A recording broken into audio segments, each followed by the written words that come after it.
Hey everybody, and welcome to my N5 series on the Akai MPC, where I cover a topic in about 5 minutes. Mads writes in and asks how to explode a track, a drum track, presumably, on Firmware 3. And it's not too hard. Let's just make something real quick.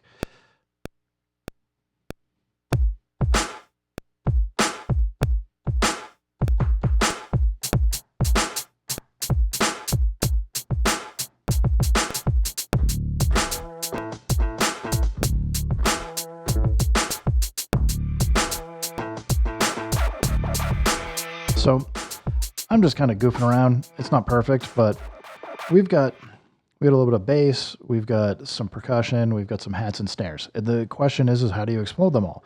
Well, it's not too hard to do. It's very similar to what you'd actually do in MPC Firmware 2. Because normally what I would consider doing is just you keep duplicating the track, copying and pasting, and then you just kind of delete stuff by hand.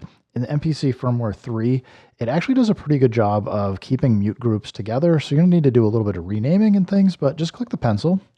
And where you come down here, it says explode tracks. You just click that. And because it's moved a little bit, so you might not have noticed, but this will require stopping everything from running. I don't know why it's a requirement, but you're going to see we've now got kick, snare, hats. I've got effects, and then it's got separate ones for bass. So there must be obviously no mute groups for bass, which is a bummer, but we can come in now.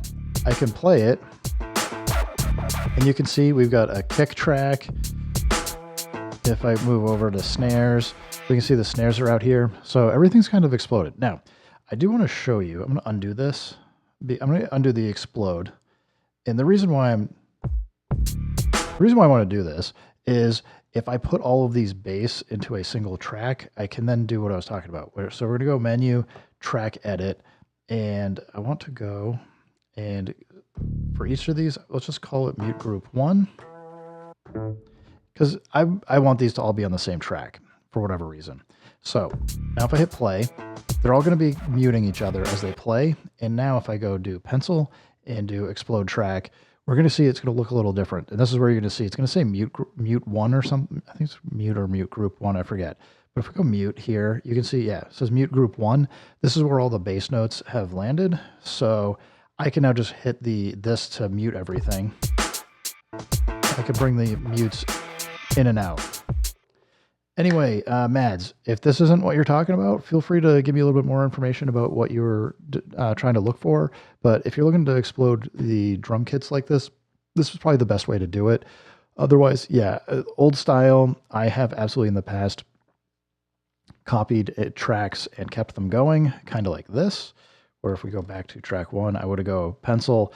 I would say copy or duplicate track with events. You can kind of keep duplicating it and then just go do, if you wanted to, say like erase everything and now I have a kick track. But that's a lot of work.